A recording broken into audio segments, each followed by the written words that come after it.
Well, welcome everybody to the Fat, Dumb, and Angry 2021 review. It's been a hell of a year. Aren't you all excited? Let's get into it. Let's get some things from 2021 I really enjoyed. Let's start with music.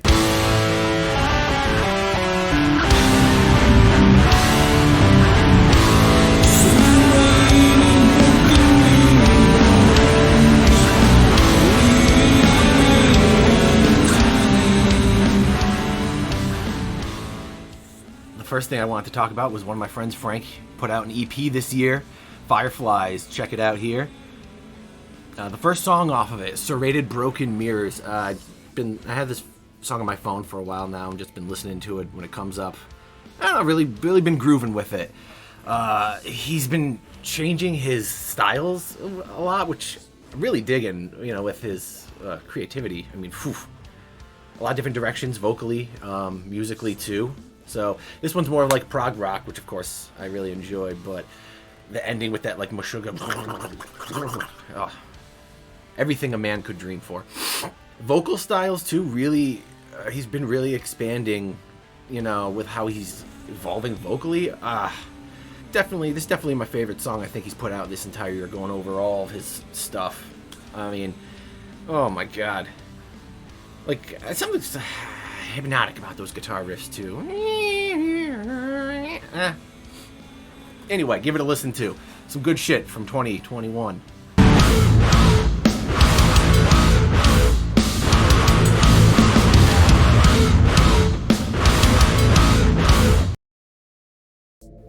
Next for music, here's my favorite short end song to come out. I expect and reject all these facts that you project. Short end, baby. I gotta promote myself a little bit here. Why not? I don't know. So, I mean, God, I love this song. Epstein. Oh.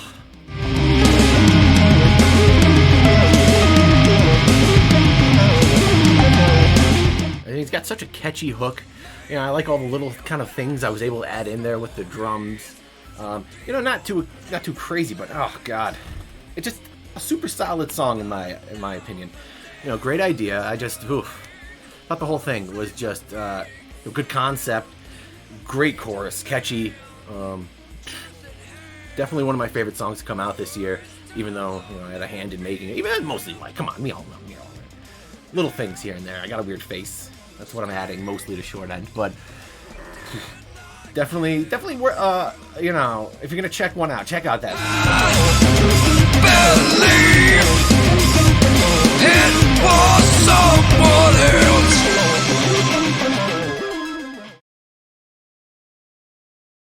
Let's see. Next, let's move on to movies. Why not? I'd probably say the movie I enjoyed the most that came out in 2021 would probably be... Ooh, it's tough. But probably would have to be the new Spider-Man movie. Really, really good. Well, really, really good, I guess. I don't know. What do you say? Really, really entertaining. I heard somebody refer to it as like the opposite of The Last Jedi, which I definitely can see that. Because it gave the fans maybe exactly what they wanted in a little bit different ways, but yeah, it really did. They must have seen those kind of things and been like, screw it, give them exactly what the fans want, just make sure everyone's happy. And fuck, it works. So I don't understand the big deal with doing it, but deliciously entertaining. William Dafoe, of course. Any movie with William Dafoe, I'm headed there to watch it anyway. Speaking of William Dafoe, he's definitely I don't know, I'd probably say he's one of the best parts of the movie. Just anytime, he's one of those actors, anytime you can get him being nuts, like the Green Goblin is such a perfect character for him. He probably would have made a good Joker. Like anytime you can just get him going psycho, ooh, all those scenes are golden. Like all the different spider dudes, very entertaining. It's way past spoilers at this point anyway. The movie's been out for a while, but oh my god. It's this theory I've been thinking about for a while, and it's like I kind of knew eventually somebody would do it. But it's like the MCU has already existed for so long. It's time to start expanding these multiverses ideas, right? So I was thinking like they're only stuck in the Marvel kind of thing because of, because of its continuity, because they're trying to make sense, because it's like an established universe and all this kind of stuff. And maybe for copyright reasons. But it's like if they could really just do whatever they wanted, man, they would expand this in such insane directions. And the Spider-Man movie is definitely the first step in that direction of, well, connecting more things people know, more Spider-Man movies, right? Why not? Now, the problem with that is, of course, they have to destroy sense and things that make sense. And another thing I wanted to bring up. Okay, before I get to that, I'm going to finish this point where it's I don't know. I figured in 10 years we're going to see crossovers of like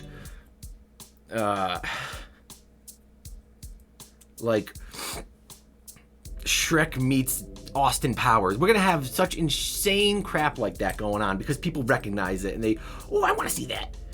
Kids playing in sandboxes. They'll be the next movies. But moving on past that point, Hello, Peter.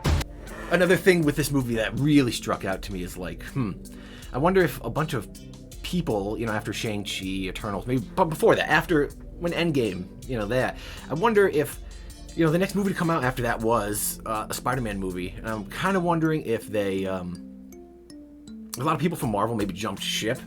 They're seeing like, you can only, kind of like Seinfeld, where it got to the ninth season, there's like things can only go up for so long. Eventually they're going to go down. So you might as well get off when they're at the top, right? At least that's the idea behind it. And so I don't know, because it's like this movie is so good for Sony and so bad for Marvel. And like they destroyed Doctor Strange and the MCU making any logical sense with the stuff it's doing. I mean, I guess maybe they need to do that to the audience anyway, so they can get us to a point where they can do anything they want because we've given up on anything making sense. But that's what made it good in the first place. So, yes, that being said, the Doctor Strange, oh my god. That's why it feels like this whole thing was made for Sony, because it destroyed so many things, Marvel, Doctor Strange, and all the whole MCU part of it. But, hey, screw it. It was a good movie, right? Better than Last Jedi, and I guess that's all you need to say anymore. Other than that, just a butt ton of memes. I spotted so many my girlfriend missed. It was just... That's what I mean by it was made for the fans, but fuck it. Entertaining. Good stuff. Why not? Probably the most entertaining movie. Only movie I saw in theaters, I think, this year, so.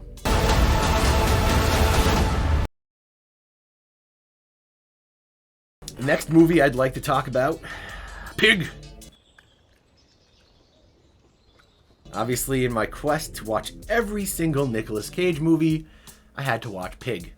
I'll touch on Prisoners of Ghostland a little bit too, but definitely have to talk about Pig. Probably my second.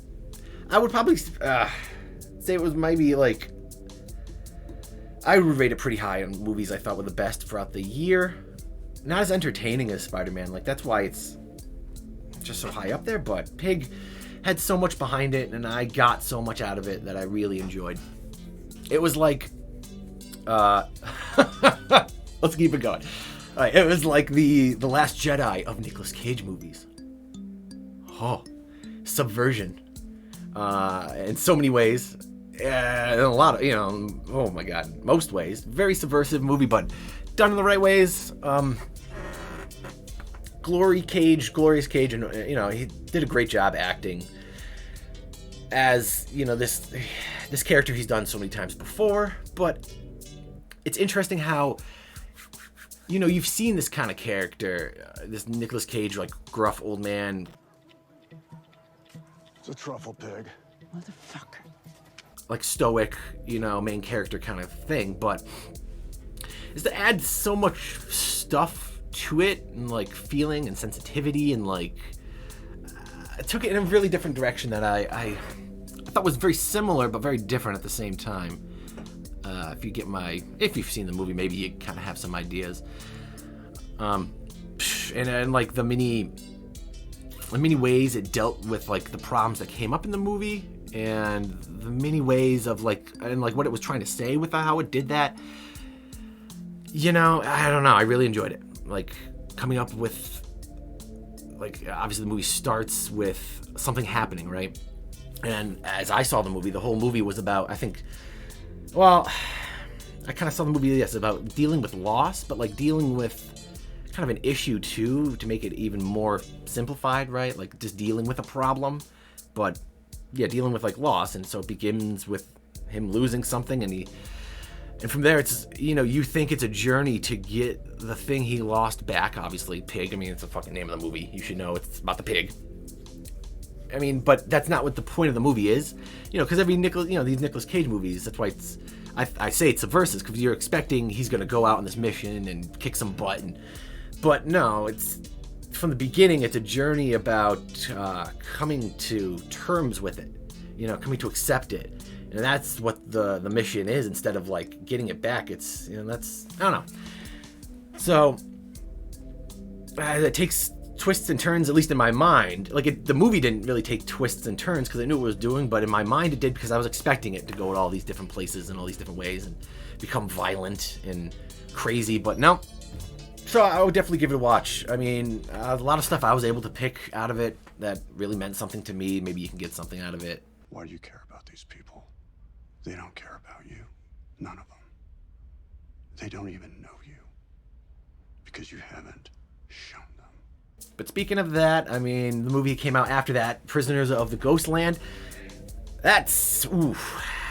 That would be like his Spider-Man version, you know, because it's like kind of made for the stereotypical Nicolas Cage movie, right? He is going to save some woman, and he's got bombs attached to him, and oh, there's a great scene where one of his testicles blows off, and he's caging out. It's glorious, but it's so much more shallow. You know, like both movies were good in different ways, where Pig just had so much more to say and so much more behind it, but Prisoners of the Ghostland, like, more your action and more your interesting visuals, and so Pig.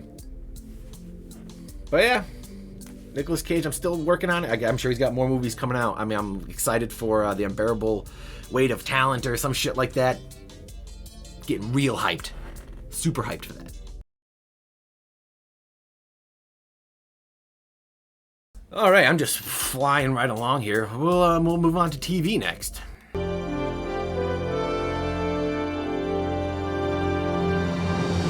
So I finished Deep Space Nine this year. That was what I kind of started the year watching, my show, getting really into that. I really enjoyed that show. Obviously, Next Generation, all that shit. But was able to finally finish that. The ending could have been better. Overall, I think the show was really entertaining if you like that kind of Star Trek stuff, but the ending, oh God, I don't know. Some stuff about that just kind of, because, you know, they got to wrap it up and stuff, but it's like the whole Dominion War, that ended where, okay, I was like, all right, that was kind of satisfying. It made sense. All that stuff kind of compiled together, and I liked how not Gul Dukat, but the other kind of Cardassian under him kind of went from this bad guy who killed Gul Dukat's daughter to, you know, the hero for them, trying to be like Kira in a weird way, and like their version of Kira almost, except he dies. But it was a cool ending to that. The only thing I didn't like was after that, that's some cocktail party for the victory, and just, oh wait, Gul Dukat's story's still going on somewhere. Cisco, and he's like, oh, my people need me. It just disappears, and it's like, and then it devolves into this oh my God, it was so silly and so stupid. It felt like, It's a fake. man, you have a 7-part episode like ending, and this just felt so tacked on. It's like, maybe you've taken care of that with the episode before this or something, but like, that's what they botched. Or maybe don't even address it. Just say, who knows what's still going on out there. That's the glory of Star Trek, right? Just, the universe never ends. So, but whatever. What's better than a good show? A good show with a little problem that you can just get on in there. Believe me, Major, it's the only way to save those people. That leads us to the next show I've been getting into, Stargate SG-1. Oof. So bad. So terrible. So sci-fi. So I've gotten up to, let's see, the 6th season. Daniel Jackson. We just lost him.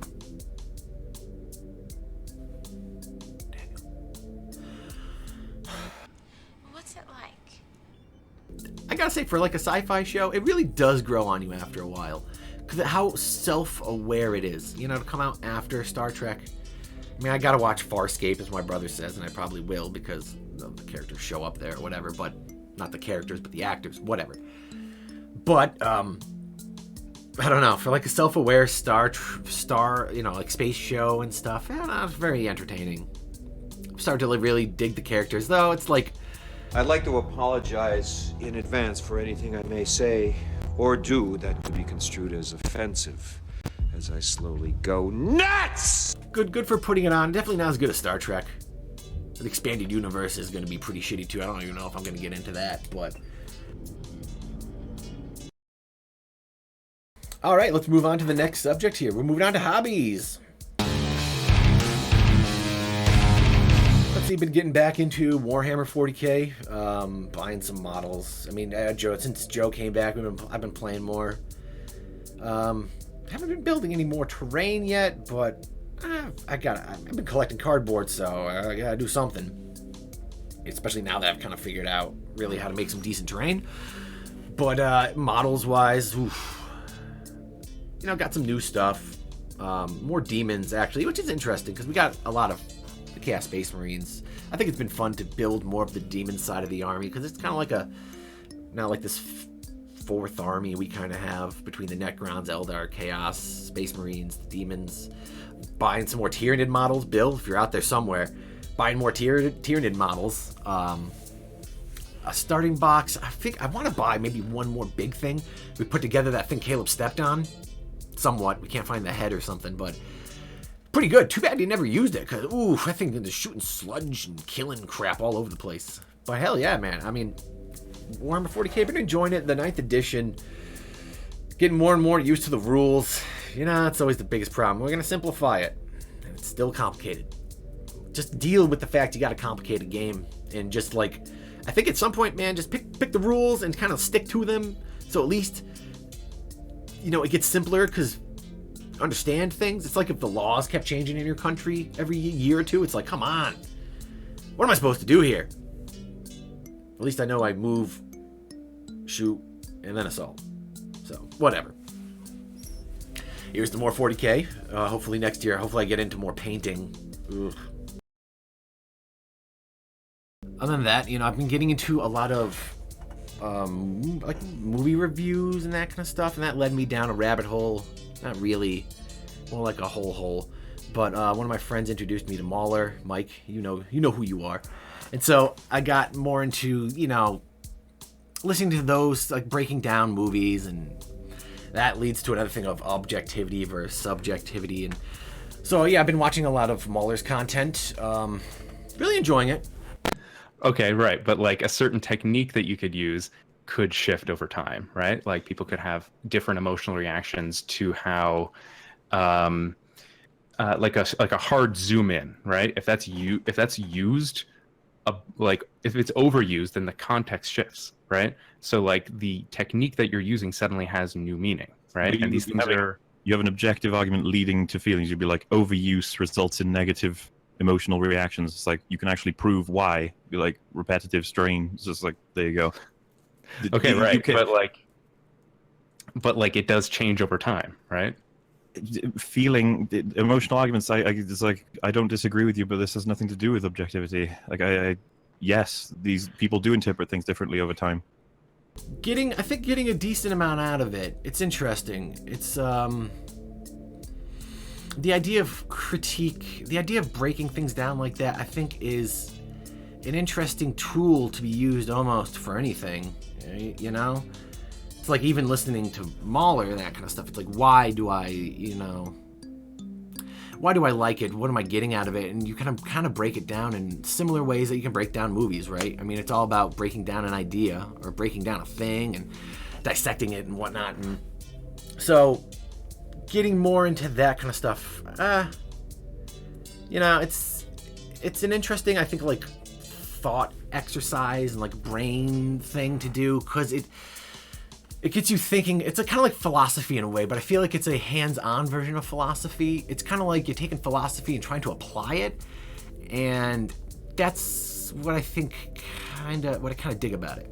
And bringing it into like, you know, this big topic of objectivity and subjectivity. You know, what I'm kind of getting out of this, and you know, with like listening to some of these debates and people talking about this kind of stuff, 'cause that's the whole point, right? It's not. I think what this whole thing is kind of views of the world that are being debated through movies. You know what I mean? Where it's like you're taking these thought processes and these ideas and how that all makes sense and how the world makes sense to you, but the medium is the movie that's between these two people that they're both interpreting different ways to try to to understand each other's thought processes in a weird way. So like the movie is the thing in between them, and they're both, you know, it's an experiment using both their forms of philosophy or what they believe, and kind of seeing how that interacts with this thing to understand each other, understand ourselves, which leads me to like, yeah, why review stuff, you know? I think that's gaining popularity because introspection. I think a lot of people are just, you know, alone. They're just lost. They got no idea. We have no really pillars anymore, I would say, of like, a lot of people, I think, I'm not going to say all, obviously, but I think a lot of people are missing these kind of pillars of sense of like what the world is, right? And what's real.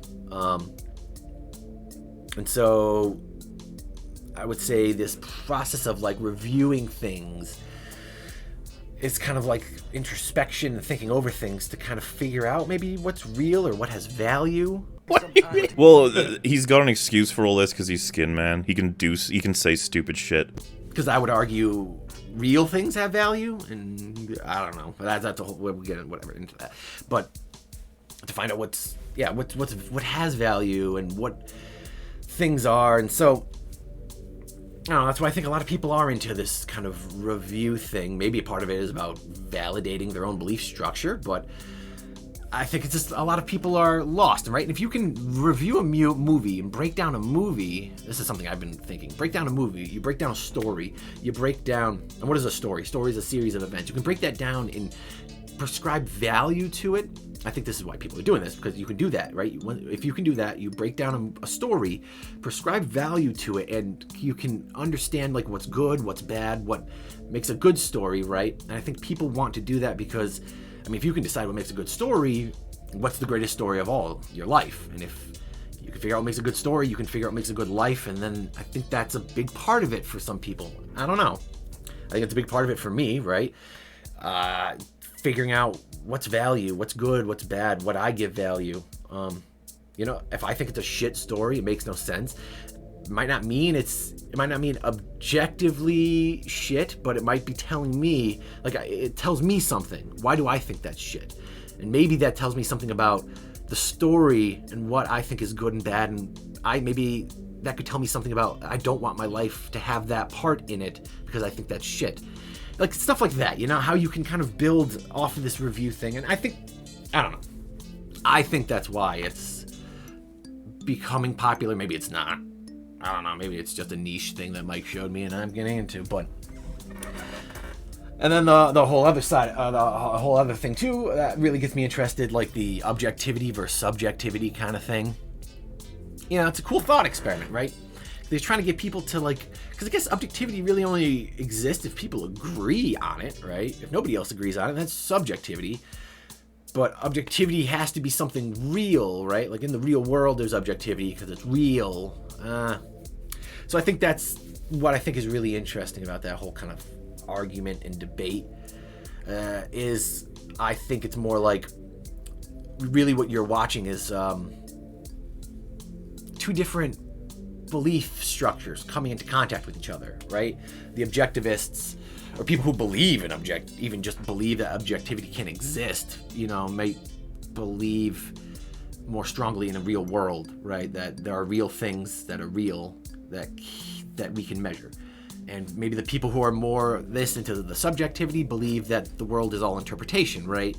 And that there is no real values because it's all about how we interpret it. And I mean, I can see merits to both. Personally, I believe that there is a real world because, you know, I feel like if you boil, I don't know, I could be completely missing a lot of things, but I feel like you boil all these things down, it's like, can you just ask a subjectivity person, like, are you real? Is there a real world? Do you live in a real world? Can we agree that we both live in the real world? And, I mean, if you can, like, I feel like that's gotta be the basis point, right? I mean, and then you would have the subjectivity person say, well, it's real to me. And it's like, well, if we can't exist, we both live in the same world together, then where do we go from there? You know, I don't know. What'd you bring me? What'd you bring me? All right, next we'll move on to life. Ooh, and what everybody's most excited about. You know, my life. I've been trying to put out more videos, more music. Obviously, you've seen some of the things coming out. Well, maybe, but I'm trying to get my thoughts together more. And you know, the older you get, you gotta focus your energies on things that make sense.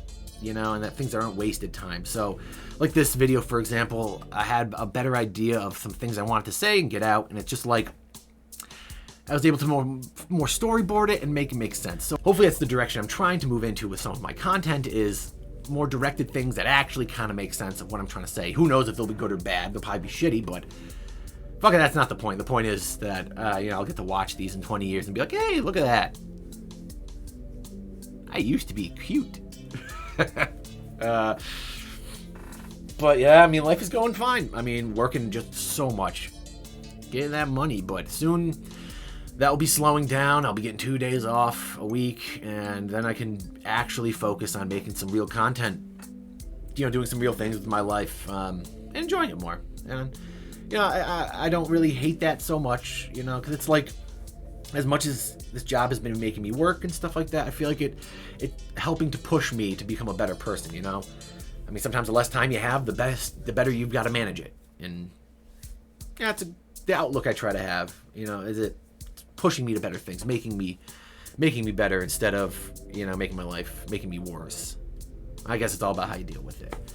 And speaking about that, you know, like everything with COVID and whatnot too, as life goes on, I guess I just don't care. So, whatever. What's in store for 2022? Well, like I said, I'm going to try to do a better job at kind of scheduling videos so I have an idea of like putting things out. Having an idea of the content I need for it, so it's a lot easier instead of just being like I'm trying to make something, I don't know, and not know what I'm doing. But things that you can look forward to. I think Short End, we're putting out another album this year, and I'm going to have a bigger hand in that. That's progressively the direction we're moving, is hopefully, you know, I'm going to get more and more involved, writing a song, or hopefully two. We'll see how much I can get into that for the band there. I don't know when that's coming out, but hey, I think that's going to be this year, so definitely look forward to that.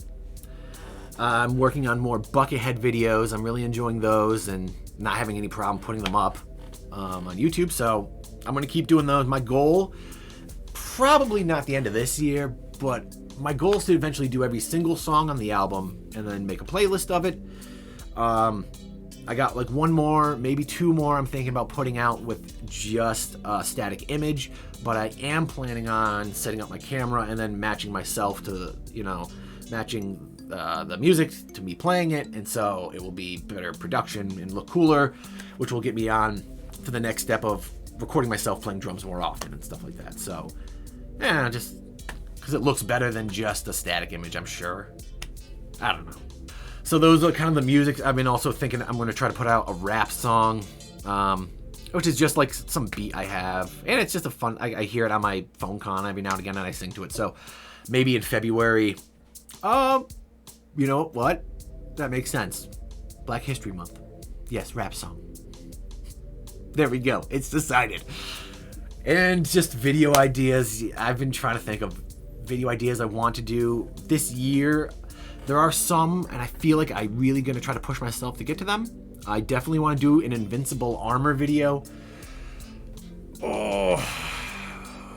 I definitely want to finish out the music videos for Reckless Abandon, that whole album. definitely at least the Endless video, hopefully this month or next. But other than that, like an Invincible Armor video. I was also thinking like a stand-up, trying to do like stand-up comedy video, or just, you know, for shit to practice and to have here. But, you know, that's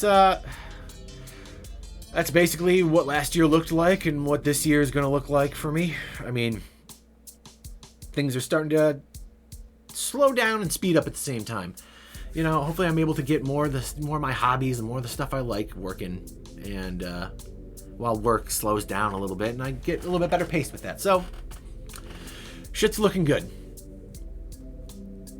Here's to 2022. The year of the